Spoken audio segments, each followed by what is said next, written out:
React ഡെവലപ്പേഴ്സിന്റെ ഇടയിൽ കഴിഞ്ഞ ഒരു മാസമായിട്ടുള്ള ആക്റ്റീവ് ഡിസ്കഷൻ ആണല്ലേ ക്രിയേറ്റ് റിയാക്ട് ആപ്പ് എന്നുള്ള കമാൻഡ് ഡെപ്രിക്കേറ്റഡ് ആയി എന്നുള്ളത്.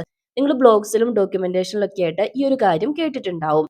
അല്ല, നിങ്ങൾ ഈ ഒരു കമാൻഡ് യൂസ് ചെയ്തിട്ട് റിയാക്ട് പ്രൊജക്ട് ക്രിയേറ്റ് ചെയ്തിട്ടുണ്ടെങ്കിലും ഈ ഒരു ഡെപ്രിക്കേഷൻ മെസ്സേജ് നമ്മൾ കണ്ടിട്ടുണ്ടാവും അല്ലേ.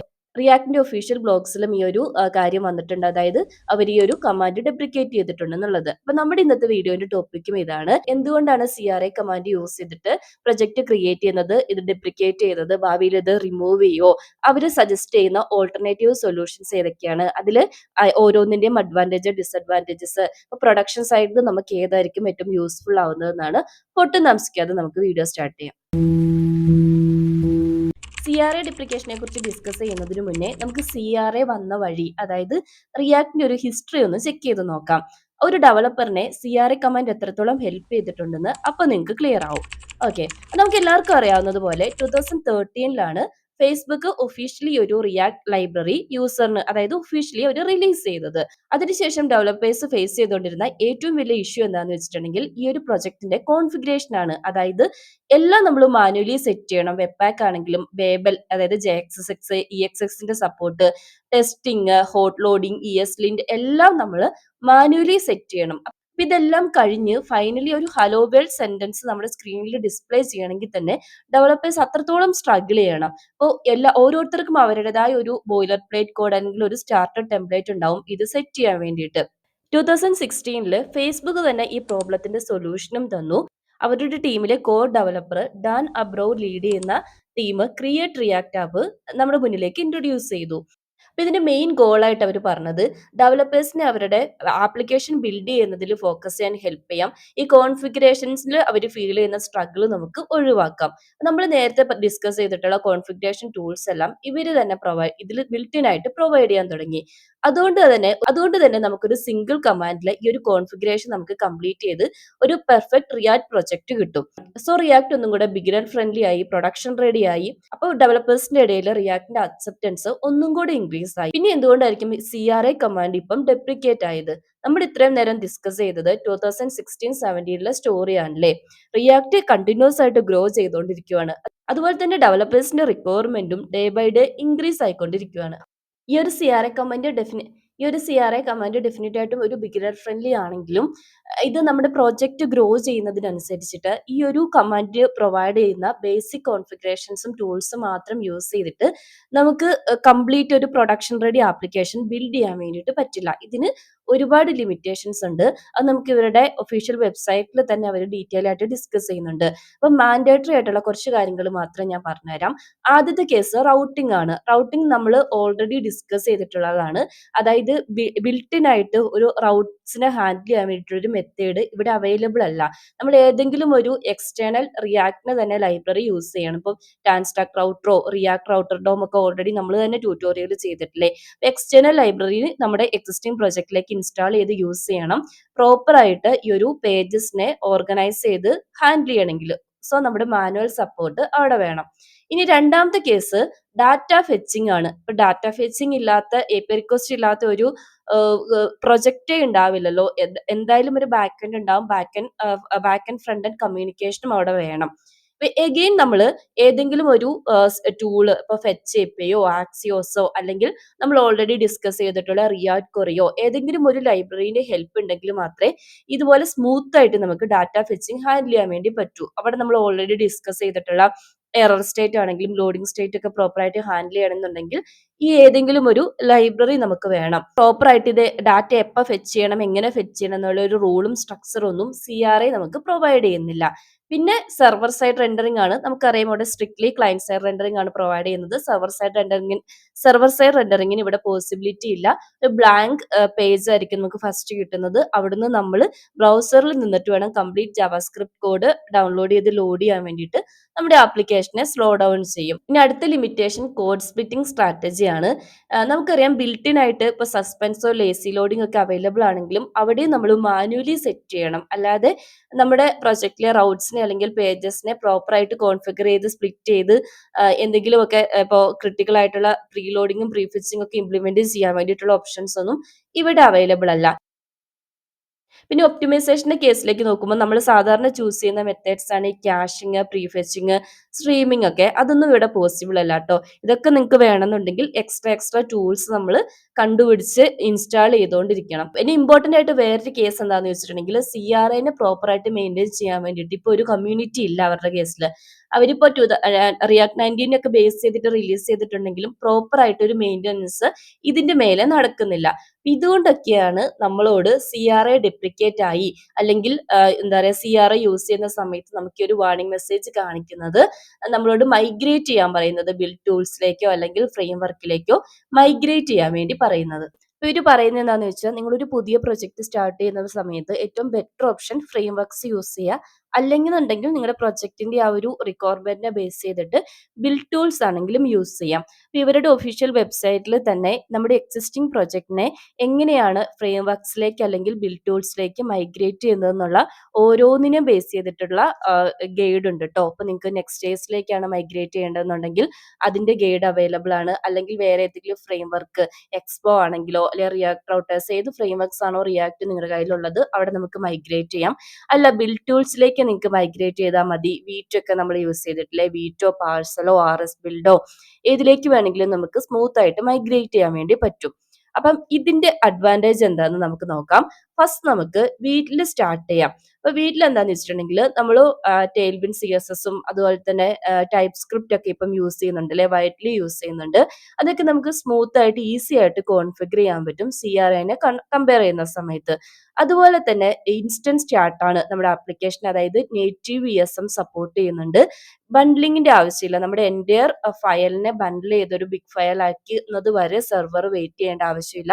ഡെവലപ്മെന്റ് ഫേസിൽ ഇൻസ്റ്റന്റ്ലി നമുക്ക് എന്ത് ചെയ്യാം, സ്റ്റാർട്ട് ചെയ്യാൻ വേണ്ടി പറ്റും. പിന്നെ വേറൊരു ബെനിഫിറ്റ് എന്താണെന്ന് വെച്ചിട്ടുണ്ടെങ്കിൽ ഇത് ഒപ്റ്റിമൈസേഷന്റെ കേസിൽ ഇത് ഫാസ്റ്റ് ആണ്. കാരണം ഇപ്പൊ ഏതെങ്കിലും ഒരു പർട്ടിക്കുലർ ഏരിയയിൽ ചേഞ്ച് ചെയ്തിട്ടുണ്ടെങ്കിൽ, എക്സാമ്പിൾ ആയിട്ട് app.jxsൽ നമ്മൾ എന്തെങ്കിലും ചേഞ്ച് ചെയ്തിട്ടുണ്ടെങ്കിൽ ഇൻസ്റ്റന്റ്ലി റീലോഡ് ചെയ്യും. നമ്മുടെ എൻ്റയർ ആപ്ലിക്കേഷനെ റീലോഡ് ചെയ്യുന്നതിന് പകരം ആ ചേഞ്ച് ചെയ്തിരിക്കുന്ന ആ ഒരു പോർഷൻ മാത്രം എന്ത് ചെയ്യാൻ വേണ്ടി പറ്റും, റീലോഡ് ചെയ്യും. സോ നമ്മുടെ സ്റ്റേറ്റിന് മിസ്സാവില്ല. അതുപോലെ തന്നെ ഇൻസ്റ്റന്റ്ലി ഫാസ്റ്റ് ആണല്ലോ, ആ ഒരു പർട്ടിക്കുലർ ഏരിയ മാത്രമല്ലേ റീലോഡിങ് നടക്കുന്നുള്ളൂ. പിന്നെ വേറൊരു കേസ്, ഇവിടെ വെബ് പാക്കിന് പകരം ബിൽഡ് ആണ് യൂസ് ചെയ്യുന്നത്. നിങ്ങൾ ഗോ പ്രോഗ്രാമിംഗ് ലാംഗ്വേജ് കേട്ടിട്ടില്ലേ? ഞാനും ഗോയിന്റെ ഒരു ട്യൂട്ടോറിയൽ ചെയ്യണമെന്ന് വിചാരിക്കുന്നുണ്ട്. നിങ്ങളുടെ എല്ലാവരും വേണമെന്നുണ്ടെങ്കിൽ ഒന്ന് കമന്റ് സെക്ഷനിൽ പറയാട്ടോ. അപ്പൊ നിങ്ങളുടെ സപ്പോർട്ടിനനുസരിച്ച് ചെയ്യാം. ആർക്കും വേണ്ടാന്നുണ്ടെങ്കിൽ നമ്മൾ ചെയ്തിട്ട് കാര്യമില്ലല്ലോ. അപ്പൊ ഞാൻ പറഞ്ഞു വന്നത്, ഈ ഗോ വെബ് പാക്ക് എഴുതിയിരിക്കുന്നത് ജാവാസ്ക്രിപ്റ്റിലാണെങ്കിൽ ഗോയിലാണ് ബിൽഡ് ഉള്ളത്. അപ്പൊ കമ്പൈലേഷൻ ആണെങ്കിലും അതുപോലെ തന്നെ ബണ്ട്ലിംഗ് ആണെങ്കിലും ഒന്നും കൂടെ ഫാസ്റ്റർ ആവും ഈ ഒരു വെബ് പാക്കിനെ കമ്പയർ ചെയ്യുന്ന സമയത്ത്. ഇപ്പോ CRAയിൽ ഇപ്പൊ മിനിറ്റ് എടുക്കുന്നത് ഇവിടെ സെക്കൻഡ്സിൽ നമുക്ക് ഒരു പ്രൊജക്ട് ബിൽഡ് കംപ്ലീറ്റ് ചെയ്യാം. പിന്നെ ഈസിലി എക്സ്റ്റെൻസിബിൾ ആണ്. അതായത് നിങ്ങൾക്ക് ഈ എക്സ്ട്രാ എന്തെങ്കിലും പ്ലഗിൻസോ കോൺഫിഗറേഷൻസ് ഒക്കെ ആഡ് ചെയ്യണമെന്നുണ്ടെങ്കിൽ, അതായത് നമ്മൾ നേരത്തെ പറഞ്ഞ പോലെ പ്രൊജക്ട് ഗ്രോ ചെയ്യുന്നതിനനുസരിച്ച് പുതിയ വരുന്ന റിക്വയർമെന്റ്സ് ഒക്കെ നമുക്ക് ഈസിലി ഇതിലേക്ക് അഡാപ്റ്റ് ചെയ്യാൻ വേണ്ടി പറ്റും. അപ്പൊ ഇതൊക്കെയാണ് നമ്മൾ CRAനെ കമ്പയർ ചെയ്യുന്ന സമയത്ത് ബിൽഡ് ടൂൾസിന്റെ അഡ്വാൻറ്റേജ്. ഞാൻ ഇതിൽ യൂസ് ചെയ്തിരിക്കുന്നത് വീറ്റാണ് ട്ടോ. നമ്മുടെ മെയിൻ ട്യൂട്ടോറിയൽസ് എല്ലാം വീറ്റ് യൂസ് ചെയ്തിട്ടാണ് ഇപ്പൊ ഞാൻ ചെയ്യുന്നത്. പാഴ്സൽ ആണെങ്കിലും RS ബിൽഡ് ആണെങ്കിലും എനിക്ക് യൂസ് ചെയ്ത എക്സ്പീരിയൻസ് ഇല്ല, ടു ബി ഹോണസ്റ്റ്. പക്ഷെ നിങ്ങൾക്ക് എക്സ്പീരിയൻസ് ഉണ്ടെന്നുണ്ടെങ്കിൽ എങ്ങനെയുണ്ടെന്നുള്ളത് കമന്റ് സെക്ഷനിൽ ഒന്ന് പറയാട്ടോ. ഇനി നമുക്ക് ഫ്രെയിം വർക്കിലേക്ക് വരാം. റിയാക്ട് തന്നെ പറയുന്നത് അവര് പുതിയ പ്രൊജക്ട് ക്രിയേറ്റ് ചെയ്യുമ്പം അല്ലെങ്കിൽ മൈഗ്രേഷന് ബിൽഡ് ടൂൾസിനേക്കാളും അവർ റെക്കമെൻഡ് ചെയ്യുന്നത് ഫ്രെയിം വർക്ക് ആയിരിക്കും. അതിന്റെ കാരണം എന്താണെന്ന് വെച്ചിട്ടുണ്ടെങ്കിൽ നമ്മൾ നേരത്തെ പറഞ്ഞ റീസൺസ് ഒക്കെയാണ്. അതായത് ഡാറ്റ ഫെച്ചിങ്, റൗട്ടിംഗ് ഒക്കെ നമ്മൾ ഓൾറെഡി എക്സ്പ്ലെയിൻ ചെയ്തിട്ടുണ്ടല്ലോ. CRAയ്ക്കാണെങ്കിലും അതുപോലെ ഈ മറ്റേ ബിൽഡ് ടൂൾസിൽ, അതായത് വീട്ടിനൊക്കെ ആണെങ്കിലും ഇത് എഫിഷ്യൻ്റ്ലി സ്റ്റിൽ ഹാൻഡിൽ ചെയ്യാൻ വേണ്ടി പറ്റില്ല. കുറച്ച് അഡ്വാൻറ്റേജസ് ഈ ഒരു ബിൽഡ് ടൂൾസിനുണ്ടെങ്കിലും കംപ്ലീറ്റ് ഫുൾ ഫ്ലെഡ്ജ് ആയിട്ടുള്ള ഒരു ആപ്ലിക്കേഷൻ ബിൽഡ് ചെയ്യുമ്പം സ്റ്റിൽ നമുക്ക് അവിടെ കുറച്ച് വിട്ടുവീഴ്ചകളൊക്കെ ചെയ്യേണ്ടി വരും. അതുകൊണ്ടാണ് ഇവര് ഫ്രെയിം വർക്ക് ആണ് ബെറ്റർ എന്ന് പറയുന്നത്. അപ്പം ഏതെങ്കിലും ഒരു ഫ്രെയിം വർക്ക്, ഇപ്പൊ എനിക്ക് എക്സ്പീരിയൻസ് ഉള്ളത് നെക്സ്റ്റ് ഡേയ്സിലാണ്. നിങ്ങൾക്കല്ല, ഇപ്പോൾ റിമിക്സ് ഒക്കെ യൂസ് ചെയ്യുന്നവരുണ്ടാവും. ഏതെങ്കിലും ഒരു റിയാക്ടിന്റെ ഫ്രെയിം വർക്ക് എടുക്കുകയാണെന്നുണ്ടെങ്കിൽ നമ്മൾ ഈ പറഞ്ഞിട്ടുള്ള റൗട്ടിംഗ് ആണെങ്കിലും അതുപോലെ ഡാറ്റ ഫെച്ചിങ് ആണെങ്കിലും ഒക്കെ എഫിഷ്യൻ്റ്ലി ഹാൻഡിൽ ചെയ്യാൻ വേണ്ടിയിട്ട് അവർക്ക് പറ്റും. പെർഫോമൻസ് ഒപ്റ്റിമൈസേഷന്റെ കേസിലാണെങ്കിലും അവരൊരു ബെറ്റർ വേ ആണ് പ്രൊവൈഡ് ചെയ്യുന്നത്.